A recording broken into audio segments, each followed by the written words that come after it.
ছাত্ৰ সন্থাৰ কেন্দ্ৰীয় শিল্পী দিৱসটি এবাৰ আমি সদৌ বাক্সা জিলা ছাত্ৰ সন্থাৰ উদ্যোগত বাগানপাৰা আঞ্চলিক ছাত্ৰ সন্থা আৰু বাগানপাৰাবাসী ৰাইজৰ আতিথ্যত এই বাক্সা জিলাৰ বাগানপাৰা অঞ্চলত আয়োজন কৰিছোঁ আৰু ৰাইজে বুকুৰ উমেৰে সৈতে অনুষ্ঠানটো জীপাল কৰিছে। ৩ সহস্ৰাধিক মহিলা স্বতঃস্ফূৰ্তভাৱে ইয়াত কোৰাছ পৰিৱেশন কৰিবলৈ ওলাই আহিছে। লোকে লোকাৰণ্য হৈছে এই অঞ্চলত থকা অসমীয়া ভাষী মানুহ, বড়ো ভাষী মানুহ, জনগোষ্ঠীৰ ফালৰ পৰা ৰাজবংশী জনগোষ্ঠী, শৰণীয়া কছাৰীসকল, আদিবাসীসকল, গোৰ্খাসকল সকলো ওলাই আহিছে। সকলোৰে সমিল মিলেৰে অনুষ্ঠানটিৰ আয়োজন কৰিছে আৰু এইটোৱে আছিলে জ্যোতিপ্ৰসাদৰ আদৰ্শ, এইটোৱে আছিলে জ্যোতিপ্ৰসাদৰ চিন্তন, সকলো একেলগে আগবাঢ়ি যোৱাৰ চিন্তন।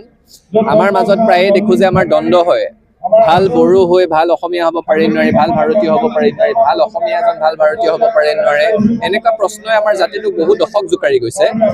এই পথৰ সন্ধানটো কেতিয়াবাই জ্যোতিপ্ৰসাদ আগৰৱালাই দি থৈ গৈছে। তেখেতে একে উৎসাহতে ভাল অসমীয়া, ভাল ভাৰতীয়, ভাল বিশ্ব নাগৰিক। তেখেতে কৈছিলে লুইতৰ পাৰেদি জান-জুৰি নৈয়েদি নিজৰাৰ কাষেদি জোনাকত বালি ভাত খাই মহাভাৰতৰ বাটেদি বিশ্ব সবাহলৈ যায়। জ্যোতিপ্ৰসাদৰ সেই চিন্তনটোক আগবঢ়াই নিবৰ কাৰণে ৰজাঘৰীয়া প্ৰচেষ্টাৰ প্ৰয়োজন আছে। গতিকে আমি আজি এই শিল্পী দিৱসৰ পৰাই পুনৰ দাবী উত্থাপন কৰিছোঁ যে জ্যোতিপ্ৰসাদ আগৰৱালাদেৱৰ নামত গুৱাহাটী বিশ্ববিদ্যালয়, ডিব্ৰুগড় বিশ্ববিদ্যালয়ত আসন প্ৰতিষ্ঠা হ'ব লাগে, যাতে শিল্পীগৰাকীৰ জীৱনাদৰ্শ, শিল্পীগৰাকীৰ সৃষ্টিৰাজি, শিল্পীগৰাকীৰ লিৰিকি বিদাৰি হৈ যোৱা সমলসমূহ সেইসমূহৰ সংৰক্ষণ হ'ব পাৰে, প্ৰচাৰ হ'ব পাৰে আৰু গৱেষণা হ'ব পাৰে। একে সময়তে আজি দক্ষিণাত্যৰ চলচ্চিত্ৰই গোটেই বিশ্বৰ বজাৰ দখল কৰিছে। দক্ষিণাত্যত প্ৰথমটো চলচ্চিত্ৰ ষ্টুডিঅ' স্থাপন হৈছিল 1936 চনত। তাৰ 3 বছৰ আগতে জ্যোতিপ্ৰসাদ আগৰৱালাই ইয়াত চিত্ৰবন স্থাপন কৰিছিল। অৰ্থাৎ তেওঁ কিমান দূৰদৰ্শী চিন্তাৰ আছিল। আজি দাদা চাহেব ফাল্কেৰ নাম গোটেই ভাৰতবৰ্ষই জানে। জ্যোতিপ্ৰসাদ আগৰৱালাক গোটেই ভাৰতবৰ্ষৰ প্ৰেক্ষাপটত প্ৰতিষ্ঠা কৰিবৰ কাৰণে কেন্দ্ৰীয় চৰকাৰে জ্যোতিপ্ৰসাদ আগৰৱালাৰ নামত এটি ৰাষ্ট্ৰীয় চলচ্চিত্ৰ বঁটা প্ৰৱৰ্তন কৰিব লাগে আৰু অসম চৰকাৰে এই ক্ষেত্ৰত উদ্যোগ ল'ব লাগে। এই দুয়োটা দাবী আমি আজি শিল্পী দিৱসৰ পবিত্ৰ অনুষ্ঠানৰ পৰা উত্থাপন কৰিছোঁ।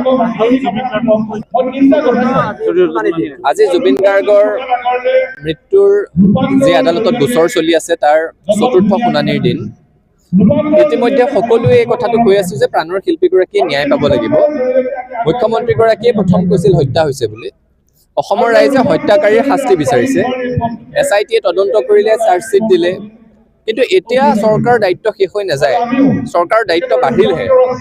SIT-য়ে চাৰ্জশ্বিটত লিখা কথাসমূহ তথ্য প্ৰমাণেৰে সৈতে আদালতৰ মজিয়াত সাব্যস্ত কৰি হত্যাকাৰী কেইজনক শাস্তি দিয়াৰ ব্যৱস্থা কৰিব লাগে আৰু যেতিয়া দোষীয়ে কঠোৰ দৃষ্টান্তমূলক শাস্তি পাব তেতিয়াহে অসমৰ ৰাইজৰ বুকুত জুবিন গাৰ্গৰ ন্যায়ৰ দাবীত জ্বলি থকা জুইকুৰা নিৰ্বাপিত হ'ব।